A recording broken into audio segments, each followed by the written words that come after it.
செய்தி அரசியல், விளம்பர அரசியல்னு சொல்றோம் நம்ம. இது சேவை அரசியலோ செயல் அரசியலோ இல்ல.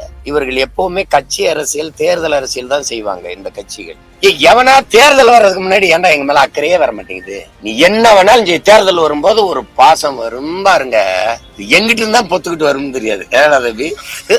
உனக்கு அரசியல் இல்ல, சாதி மதம், சாதியை கட்டி பிடிச்சிட்டு அழுகுற. மக்களின் பிரச்சனைக்கு ஒண்ணு நின்றுக்கேன்னு சொல்லு. இவ்வளவு பேர் இவ்வளவு தலையிடுறீல. என் மீனவன் கடலுக்குள்ள மீன் பிடிக்கிற உரிமை இழந்து நிக்கிறான், நீ அதுக்கு போராட வந்தியா? RSSம் திராவிடர் கழகம் போல ஒரு சமூக இயக்கம் தான் சொன்னது நானா அவங்கள? அது RSS இயக்கம். அதெல்லாம் விஜில்னு ஒரு இலக்கிய அமைப்பு. பாரதிய பேசுனாங்க. பாரதிய நான் எங்கேயும் பேசுவேன். இந்த சேதாரத்துக்கு மேல கொடுத்தீங்கன்னா உங்க காசை வேஸ்ட் பண்ற மாதிரி தான். லலிதால வாங்குங்க, நிறைய பணம் சேவ் பண்ணுவீங்க. எல்லாமே தெரிஞ்சுக்கிட்டு எனக்கு ஒரு கேள்வியை கேட்குறீங்க. உங்களுக்கு தெரியுது கடன் சுமையில இருக்கு. நம்ம 10 லட்சம் கோடியை தொடுது. 1 கோடி பேருக்கு இதுவரை கொடுத்துக்கிட்டு இருந்தோங்கிறாங்க. கூட 36 லட்சம் பேருக்கு கொடுக்குறோன்றாங்க. இதுல பெருமைப்பட பேசுறதுக்கு என்ன இருக்குன்னு பாருங்க. இப்போ நீங்க 60 வருஷமா மாறி மாறி ரெண்டு கட்சியும் ஆண்டிருக்காங்க.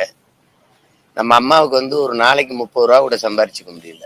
இதை நாங்க ஒரு சாதனை இப்படின்னு இப்ப இந்த விடுபட்ட பேருக்கு கொடுக்கறதுக்கு 2 மாசத்துல தேர்தல் இருக்கும்போதுதான் நினைவு வருதா?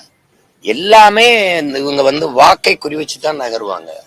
இதனாலதான் இதை செய்தி அரசியல், விளம்பர அரசியல்னு சொல்றோம் நம்ம. இது சேவை அரசியலோ செயல் அரசியலோ இல்ல. இவர்கள் எப்பவுமே கட்சி அரசியல், தேர்தல் அரசியல் தான் செய்வாங்க இந்த கட்சிகள். மக்கள் அரசியலுக்கு வரவே மாட்டாங்க. மக்கள் அரசியல்னு என்ன? இந்த 60 ஆண்டுகள்ல எங்க அம்மாவை ஒரு 30 ரூபா சம்பாரிச்சுக்கிறதுக்கான வழிவகை செய்து கொடுக்கறது மக்கள் அரசியல். 30 ரூபாய்க்கு ஒரு நாளைக்கு 30 ரூபா சம்பாரிச்சுக்க முடியல. ஆனா அரணையூர்ல எங்க அம்மா ஒரு நாளைக்கு எங்க தோட்டத்துல களை எடுக்க வர்றவங்களுக்கு 500 ரூபா சம்பளம் கொடுக்குறாங்க. அப்ப நீங்க எப்படி பாருங்க, 1000 ரூபா, இது ஒரு 1000 ரூபா கொடுத்துட்டோம், 1000 ரூபா கொடுத்துட்டோம், 1000 ரூபா கூட மாசம் ஈட்டி கொள்ள முடியாத ஒரு வக்கற்ற நிலையில என் தாயை நிறுத்தினது. அது எப்படி பெண்ணிய உயர்வு, பெண்ணிய விடுதலை, பெண்ணிய உரிமை இதெல்லாம் பேசிட்டு அலைகிறீங்க நீங்க? என்ன இதை ஏன் போன ஆண்டு கொடுத்துருக்க கூடாது? தம்பி உங்ககிட்ட கேக்குறீங்க, ஏன் போன ஆண்டு கொடுக்கல? எப்ப தரப்படும்? அடுத்த தடவை ஆட்சிக்கு வந்தா அதானே வைப்பிய. இந்த திருப்பதி மொட்டை சொல்லுவாங்கல்ல, முன்னாடி சொல்லுவாங்க எங்க ஊர்ல, பாதியை வச்சுட்டு போயிடுவானா அடுத்து பாதியை, ஏன்னா வேற இடத்துக்கு போயிடக்கூடாதுன்ட்டு. அதானே இது. மடிக்கணினியே பிப்ரவரியில கொடுப்பாரு, ஏன்னா மார்ச்ல தேர்தல். அதானடா. என்னைக்கு என் மக்களும் தெளிவடைய போறாங்க, விழித்து கொள்ள போறாங்கன்னு தெரியல. அதான் ஏமாறுகிறவன் இருக்கிற வரை ஏமாற்றுவன் இருப்பாங்கிறாங்க. என் மக்களுக்கு வர வழி இல்ல. கேட்டா எதையுமே செய்யறது இல்ல, இதையா செஞ்சுட்டு போறான், விடுப்பா, யாரு காசுப்பா, நம்ம காசு தானப்பாங்கிறாங்க. இது ஒரு கொடுமை தான். நம்ம இப்படி கேட்போம், 10 லட்சம் கோடி கடன் ஆயிருக்குது, 10 லட்சம் கோடி. இந்த 10 லட்சம் கோடியில நிறைவேற்றப்பட்ட ஏதாவது ஒரு நலத்திட்டம் சொல்ல சொல்லுங்க இந்த அரச. தம்பி, ஒரே ஒரு நலத்திட்டம். நல்ல கல்வியை கொடுத்துட்டேன், சரியா சமமா தரமா எல்லாருக்கும் கொடுத்துட்டேன். இல்ல பயணிக்க நல்ல பாதை, அருமையான போக்குவரத்து கொடுத்துட்டேன், தடையற்ற மின்சாரம் கொடுத்துட்டேன், தூய குடிநீர் எல்லாருக்கும் கிடைக்கும்படி செஞ்சுட்டேன், உயர்ந்த மருத்துவத்தை, உயிர்காக்க மருத்துவத்தை உலகத்தரத்துக்கு கொடுத்துட்டேன். அப்படி ஏதாவது இந்த அரசு சொல்லிக்கிற முடியுமா? போக்குவரத்து துறைக்கு 1 லட்சம் கோடிக்கு மேல கடன், மின்துறைக்கு 1 லட்சம் 1.5 லட்சம் கோடிக்கு மேல கடன். இவ்வளவு கடன் இருந்தும் மின் கட்டணம் உயருது, சொத்து வரி உயருது. இங்கிட்ட இலவச மின்சாரம், மின் கட்டணம் உயர்வு. இங்க இலவச பஸ் பாஸ், அங்க பஸ் கட்டணம் உயர்வு. யாரா நீங்கெல்லாம்? என்ன மாதிரி ஆட்சி முறை இது? எப்படி எப்படி? எங்க அம்மா பக்கத்துல இருப்பாங்க, இவங்களுக்கு இலவசம், மகன் எனக்கு காசு. எங்க அம்மாவுக்கு இலவசம், இந்த காசை சேர்த்து மகன்கிட்ட வாங்கிடுறோம். எப்படி இருக்கு? பேருந்துல பெண்களுக்கு இலவச பஸ் பாஸ் வச்சுக்கிறீங்க, அந்த காசை யார்கிட்ட எடுக்கிற? என்கிட்ட எடுத்துற, எங்க அப்பாட்ட எடுத்துற, இல்ல எங்க அண்ணன்ட்ட எடுத்துற. கேடுகட்ட கேவலங்கட்ட ஆட்சி முறையை செஞ்சுக்கிட்டு இத சாதனை. எவனா தேர்தல் வர்றதுக்கு முன்னாடி ஏன்டா எங்க மேல அக்கறையே வர மாட்டேங்குது. நீ என்ன வேணாலும் தேர்தல் வரும்போது ஒரு பாசம் வரும் பாருங்க, எங்கிட்ட இருந்தா பொத்துக்கிட்டு வரும் தெரியாது. தம்பி, ஐயோ, நிலையில பல பெண்களுக்கு கிடைக்கிற திரும்ப நாங்க விண்ணப்பிக்கலாம், அது மாடி வீடு இருக்கவங்களுக்கு அந்த காசு போகுது, வாடகை வீட்டினருக்கு வரல அப்படிங்கிற குற்றச்சாட்டு அதிகமா பெண்கள் வைக்கிறாங்க. நான் அவமானப்படுறேன், நான் வெட்கப்படுறேன், வேதனைப்படுறேன். இப்படிப்பட்ட இனத்துல பெருமைக்குரிய என் இனத்துல என் தாய்களை எல்லாம் வந்து இப்படி நிறுத்திடுச்சே இந்த திராவிட கட்சிகள் ஆட்சிகள்னு நான் வெட்கப்படுறேன், நான் வேதனைப்படுறேன்.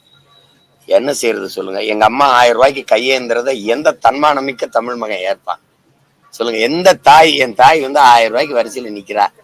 அதுலயும் ஒரு அம்மா எல்லாம் காலையில வந்து சாயந்தரம் வரைக்கும் காத்திருக்கிற அமைச்சர் வந்து 1000 ரூபாய்க்கு கொடுத்துருக்காங்க. இல்ல ஒரு கொடுமையான இது. இந்த நிலையை மாத்துறதுதான் மான தமிழ் பிள்ளைகளினுடைய முதன்மையான கடமையா இருக்கணும்.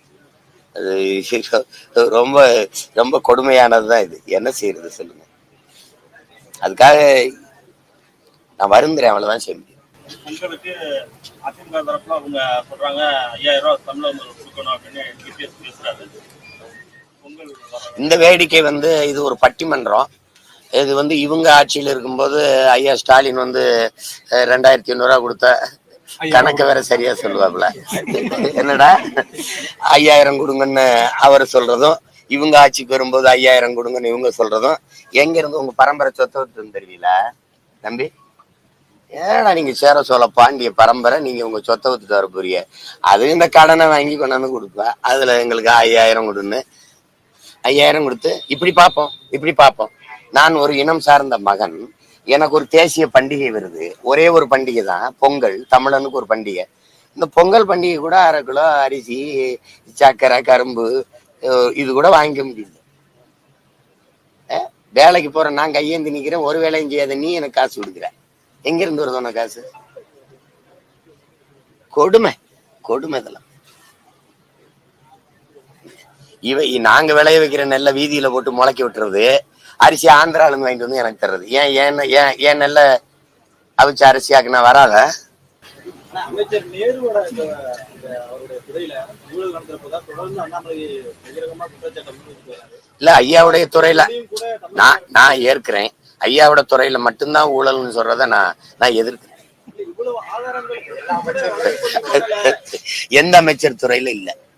சரி, ஈடி வரட்டும், ரைடு வரட்டும், எது வரட்டும். ரைடு வர்றது தெரியுது இல்ல, சோதனைக்கு வர்றது தெரியுது. நடவடிக்கை ஏதாவது தெரியுதா தம்பி? சொல்லு. நடவடிக்கை ஐயா பொன்முடி வீட்டுல, ஐயா துரைமுருகன் வீட்டுல, எல்லார் வீட்லயும் நடந்ததுல ஈடி. அப்புறம் எங்க வர ஓடி?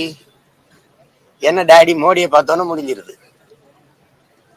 ஒரு தடவை ஈடி வரும்போது 3 தடவை நிதி ஆயோக் கூட்டத்துக்கு போக மாட்டேன்னு நெஞ்ச நிமித்தி நின்ன ஐயா ஸ்டாலின், ஒரு தடவை ஈடி ரைடு வந்தவொடனே நேரா ஓடி போய் பார்த்தாரு. எப்படி நீங்க வர்றது தெரியுது, சோதனைக்கு வர்றது தெரியுது, சோதிச்சு என்ன தகவல் அது வெளியில வரல, நடவடிக்கை தெரியலையே.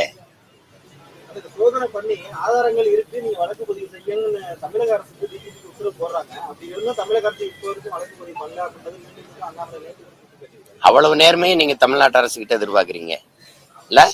நீங்க தமிழ்நாட்டுலதான் இருக்கீங்களா? என்னது இதெல்லாம்? என்னடா தங்கச்சி இதெல்லாம்? இவ்வளவு நகைச்சுவை உங்களுக்கு கூடாது தம்பி. அவ்வளவுலாம் நீங்க பேசக்கூடாது. வேற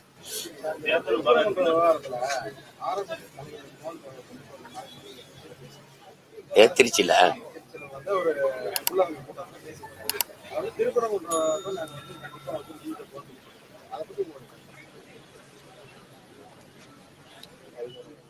அவங்களுக்கு வந்து அரசியலுங்கிறது சாதி, மதம், சாமி. என்னைக்கு என் அன்பு மக்கள், என் அருமை சொந்தங்கள் ஒண்ணு கவனிச்சுக்கணும். சாதி, மதம், சாமியை பற்றி கவலைப்படுகிறவர்கள், அதை பற்றி சிந்திப்பவர்களுக்கு மக்களை பற்றி, நாட்டை பற்றி சிந்திக்க நேரம் இருக்காது, தேவையும் இருக்காது. நாடு, மக்கள், அவர்களுடைய நல்வாழ்வு, நாட்டினுடைய வளர்ச்சி, அதை பற்றி சிந்திப்பவர்களுக்கு சாதி, மதம், சாமி, கடவுளை பற்றி சிந்திக்க தேவை இருக்காது, அதுக்கு நேரமும் இருக்காது. இதுதான் யதார்த்தம். இது நான் கும்பிட்டு நான் வணங்குற என் தலைவன் பிரபாகரன், என் முருகன் மேல ஆணையா சொல்றேன். இதுதான் சத்தியம். இதை நீங்க புரிஞ்சுக்கணும். நீ எனக்கு திடீர்னு என் முருகன் மேல உனக்கு பக்தி வருது? நான் அதே மலைக்கு கீழே திருமுருக பெருமிழா எடுக்கும்போது நீ எங்க போயிருந்த? நான் வேலையால் வெற்றி வேல்னு தூக்கும்போது நீ எந்த திசையில் இருந்த? இத்தனை ஆண்டுகள் இல்லாத திடீர்னு என் முருகன் மேல உனக்கு பக்தி வர காரணம் சொல்லு. ஏன் நீ போன ஆண்டு திருப்பரங்குன்றத்துல அதே மலை இருந்துச்சுல, அதே சுடரேற்ற தூண் இருந்துச்சுல, போன வருஷம் என்ன தீபம் இல்லையா, இல்ல தீபிச்சு இல்லையா, இல்ல எண்ணெய் இல்லையா? 2 மாசத்துல தேர்தல் வருதுன்னா உனக்கு சேட்டை. மக்களை பற்றி சிந்தி. எத்தனை வீடுகள் நீ சொல்ற சோக்கால்டு இந்து எத்தனை வீட்டுல விளக்கறியாம இருக்குது, பசி பட்டினி வறுமையில. அந்த விளக்கை ஏத்த நீ சிந்திக்கல. மலை மேல விளக்கு ஏத்துறன்ற கேட்டா 100 ஆண்டு கனவு, 100 ஆண்டா ஒரு விளக்கத்துறது கனவு கண்டுகிட்டு இருந்தியா நீ? ஒரே ஒரு கேள்வி கேட்கிறேன் இந்த பெருமக்கள்கிட்ட, முருகன் சிவன் இந்து கடவுளா? யார் என்னோட தர்க்கத்துல நீங்க ஜெயிக்க போறது சொல்லுங்க. முருகனும் சிவனும் மாயவனும் இந்துவா? உங்க பெருமாளே சொல்லுவோம். உங்க கிருஷ்ணரை இந்துவா? இந்துவா சொல்லு. நீ கடவுளை மதம் மாத்தி வச்சுக்கிட்ட. முருகன் இந்துவா? அது முருகனுக்கு தெரியுமா? யாராவது சொல்லுங்க. முருகன் இந்து கடவுளா சைவ கடவுளா? திடீர்னு தேர்தல் வரும்போது எல்லாருக்கும் உங்களுக்கு பாசம் வருது முருகன் மேல. இந்த கோயிலுக்குள்ள நடக்கிற திருட்டை கண்டுபிடிச்சு சொல்ல. அறநிலைத்துறையில ரொம்ப நேர்மையா நடக்குதா? ஒரு ஊழலும் நடக்கல, ஒண்ணும் நடக்கல. சொல்லுங்க. கோயில் இடங்கள்ல கடைகளுக்கு வீடுகளுக்கு எல்லாம் வாடகை விட்டு இருந்தான். அதை 10,000 ரூபாய 1,00,000 ரூபாய ஏத்திருக்காரு ஐயா சேகர் பாபு. அதை கேட்க உனக்கு துணிவு இருக்கா? ஏன் இப்படி திடீர்னு ஏத்தனான்னு அதை கேட்பிய? பக்கத்துல இருக்க மலையை வெட்டி கல்குவாரின்னு ஏத்துறானே, அந்த மலையை பத்தி கவலைப்பட நீ வரல? இந்த மலையில தான் முருகன் இருக்கானா? குன்று இருக்கும் இடமெல்லாம் குமரன் இருக்கிறான்னா இந்த திருப்பரங்குன்றத்துல இருக்கானா? இந்த நாடங்களும் வெட்டி ஏத்துறானே என் மலை, அங்கெல்லாம் குமரன் இல்லையா? சொல்லுங்க. அந்த மலைக்கு நீ போராட வரல. ஒருவேளை இதையும் கல்குவாரி ஆக்கிட்டாருன்னு வச்சுக்கிறோங்க ஐயா ஸ்டாலின், அப்ப போராட வருவியா? உனக்கு அரசியல் இல்ல, சாதி மதம், சாதியை கட்டி பிடிச்சிட்டு அழுகுற. மக்களின் பிரச்சனைக்கு ஒண்ணு நின்றுக்கேன்னு சொல்லு. இவ்வளவு பேர் இவ்வளவு தலையிடுறீங்களே. என் மீனவன் கடலுக்குள்ள மீன் பிடிக்கிற உரிமை இழந்து நிக்கிறான், நீ அதுக்கு போராட வந்தியா? காவிரி நதி நீருக்கு நாங்க ஒவ்வொரு தடவையும் கையேந்தி நிக்கிறோம், அதுக்கு இந்த உரிமையை போராடி பெற்றுக் கொடுக்க வந்து நின்னியா? எந்த இடத்துல எனக்காக நின்றுக்க நீ? திடீர்னு முருகன் வந்துட்டு அயோத்தியில ராமரை வச்சு அரசியல் செஞ்சு பார்த்த, அது எடுபடல. ஏன்னா கோயில கட்டினவன பிரச்சனை முற்றுப்பட்டுருச்சு, அதான சத்தியம். இப்ப யாரும் அமர் ஜெய் ஸ்ரீராம் பேசுறது இல்ல, ஏன் சொல்றது இல்ல? ஏன்னா எந்த அயோத்தியில ராமர் பிரச்சனை இந்த கோயிலை வச்சுக்கிட்டு நீ அரசியல் பண்ணிட்டு இருந்தீங்களோ அதே இடத்துல அகிலேஷ் யாதவ் ஒரு தாழ்த்தப்பட்ட மகனை நிறுத்தி பொது தொகுதியில உங்களை தோக்கடிச்சுட்டான். செத்து போச்சு உங்க அரசியல். அதுக்கப்புறம் பூரி ஜெகநாத்துக்கு போனீங்க, ஒரிசாவுக்கு ஐயப்பனை போய் எடுத்தீங்க, அது அங்க வேலை நடக்கல. இப்ப என் முருகனை தொட்டுக்கிட்டு இருக்கீங்க. நீ என்ன குன்ன குடிக்க அண்ணா கபடி எடு, தலைகளன்னு தண்ணி குடி, முருகான்னு கத்து, என் பாட்டை முகம் வரும். அதுக்கப்புறம் பேரன் என் முகம் தான் வரும். ஏன்னா முருகன் எனக்கு இறைவன் இல்லை, என் மூதாதை, என் ரத்தம், என் சொந்தம், என் இன கடவுள், அவன் இன இறைவன். திடீர்னு நீ முருகன் மேல பாசம் எங்களுக்கு சொல்லி கொடுக்குறியா முருகனை? காவல்துறை நடவடிக்கை தவறுனாலதான் இவ்வளவு பிரச்சனையே வருது. முத வழக்கமா அங்க கந்திரி ஆக்குறதுக்கு கிடாய் வெட்ட போறாங்கல்ல, அவரை தடுத்து பிரச்சனையாக்குனதே தமிழ்நாட்டு ஐயா ஸ்டாலினுடைய காவல்துறை தான். இல்லைன்னா இந்த பிரச்சனையே வந்திருக்காது. அத பிரச்சனை ஆக்குனதே இவருடைய காவல்துறை தான். எத்தனை வருஷம் நடந்துகிட்டு இருக்கு, ஏன் இப்ப பிரச்சனை ஆகுது? ஆக்குறீங்க. உங்களுக்கு பிரச்சனை. இந்த பிரச்சனைனால என்ன? இஸ்லாமியெல்லாம் எனக்கு பாதுகாப்பு திமுக தான் வருவான், இந்து எல்லாம் எனக்கு பாதுகாப்பு பிஜேபி தான் போவான். 2 பேருக்கு அறுவடை. இது அரசியல். இந்த அரசியலை நீங்க வரவேற்கிறீங்களா? இது நல்ல அரசியல் தானா? சொல்லுங்க. மதம் மனிதனுக்காக உருவானதா, இல்ல மதத்துக்காக மனிதனா, இல்ல மனிதனுக்காக மதமா? மனிதனுக்காக சட்டமா, சட்டத்துக்காக மனிதர்களா? உடம்புக்காக சட்டையா, சட்டைக்காக உடம்பா? நீங்க சொல்லுங்க. இங்க மதம் போட்டுறீங்க, எங்க மனிதன் போட்டுறீங்க? எங்க மனிதன் போட்டுறீங்க? நாங்க என்ன கேட்கிறோம், ஒரு குறிப்பிட்ட மதம் சார்ந்தவன் வாழுகிற நாடாக இதை மாத்தணும்னு நினைக்கிறீங்க? இல்ல, நாங்கள் மனிதர்கள் வாழுகிற நாடாக இது இருக்கணும்னு விரும்புறோம். இதுதான் எங்களுடைய விருப்பம். நீங்க அதை நோக்கி நகரவே இல்லையே. ஒரு மதம் சார்ந்தவனை எதிர்ப்பது, அவன் வழிபாட்டை எதிர்ப்பது, மறுப்பதே ஒரு அரசியல் கட்சிக்கு கோட்பாடா இருந்தா அதை எப்படி நீங்க வரவேற்பிய? இந்த பிரச்சனைய, நாட்டுல இவ்வளவு பிரச்சனை இருக்கும்போது இதை வச்சு மூடி மறைச்சுக்கிட்டே இருக்கீங்க. இதை இவ்வளவு நேரம் என்னை பேச வைக்கிறீங்க அப்படின்னா இது எவ்வளவு ஆபத்தானதுன்னு பாருங்க. கோடி பிரச்சனை இருக்கு. இந்த விதை தடுப்பு சட்டத்தை கொண்டு வர நீ 2003 சின்சாண்டா நிறுவனத்துக்கு நீங்க எடுத்து 22,972 பாரம்பரிய நெல் வகைகளை நெல் ஆராய்ச்சி சங்கத்தினுடைய தலைவர் ராத்தேலால் ரிச்சரியா சேமிச்சு வச்சார். ஒரே நாள்ல எடுத்து மன்மோகன் சிங் அமெரிக்காவினையும் சின்சாண்டா நிறுவனத்துக்கு கொடுத்துட்டீங்க. இப்ப நீங்க உங்க வீட்டுல தக்காளி விதை வச்சிருந்தீங்கன்னா எனக்கு தர முடியாது. நான் கத்தரி விதை வச்சிருந்தா எனக்கு தர முடியாது. தடை சட்டம். விதைய வித்த ஒரு நாடு உருப்படுமா? சொல்லுங்க. நீ அதை பத்தி பேச மாட்டேங்கிற. நேற்று நீங்க கலந்துக்கிற ஒரு கூட்டம் விமர்சனத்துக்குள்ள இருக்கு. RSS உடைய கூட்டம் அப்புறம் கலந்துகிட்டு பிற விமர்சனம் கூட இல்லைன்னா அப்புறம் எதுக்கு சொல்லுங்க. தம்பி, RSSம் திராவிடர் கழகம் போல ஒரு சமூக இயக்கம் தான் சொன்னது நானா அவங்களா? அது RSS இயக்கம். அதெல்லாம் விஜில்னு ஒரு இலக்கிய அமைப்பு. பாரதிய பேசுனாங்க. பாரதிய நான் எங்கேயும் பேசுவேன். பாரதி இருக்கான்ல, பாரதி இருக்கிற இடத்துல, பாரதினா தமிழ் இருக்கு, தமிழ்ங்கிறது என் தாய் இருக்கிற இடத்துல மகன் இருப்பேன், அவ்வளவுதானே. நாளைக்கு திமுகவை அல்லது திராவிட இயக்கத்தை பாரதியை பத்தி ஒரு கூட்டம் போட சொல்லி போய் பேசுறேன். 12 வருஷம் திராவிடர் கழக மேடையில பேசின அப்ப உனக்கு இனிச்சத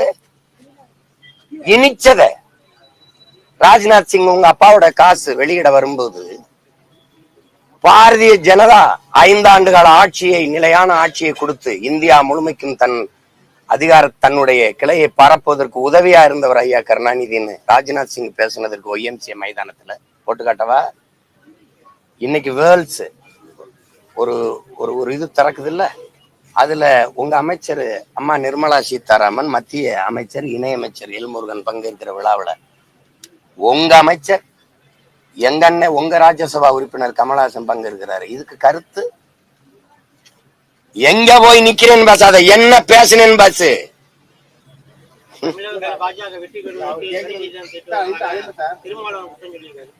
பாரதிய ஜனதாவுக்கு சதி திட்டம் தீட்டி கொடுக்கறதே திமுக தான்.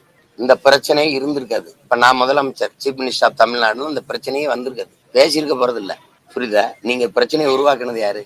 பிரச்சனை ஆனவுன்னா அந்த மாவட்ட ஆட்சியர் மேல பழிய போட்டு போயிட்டிய. அது ஒரு பெண் பாவம், அது கள்ளச்சாராயம் காய்ச்சி விற்பான், அது சாவான், கடைசியா மாவட்ட ஆட்சியர் மாவட்ட காவல்துறை அதிகாரியை மாத்தி விடுவீங்க. ஏன்னா அவனே ஊழல் போட்ட மாதிரி. அப்படிதானே நீங்க பேசுறீங்க? விரும்புது பாரதிய ஜனதா இந்த பிரச்சனையை எடுக்கும் போது திமுக உறுதியாகுது. எப்படி? கிறிஸ்தவர் இஸ்லாமியர் 15 விழுக்காடு வாக்கு தனக்குன்னு உறுதி பண்ணுது. அந்த அடித்தளத்துக்கு அலையுது. இந்த சேதாரத்துக்கு மேல கொடுத்தீங்கன்னா உங்க காசை வேஸ்ட் பண்ற மாதிரி தான். லலிதால வாங்குங்க, நிறைய பணம் சேவ் பண்ணுவீங்க. மின்னம்பலம்.com தமிழின் முதல் மொபைல் பத்திரிகை.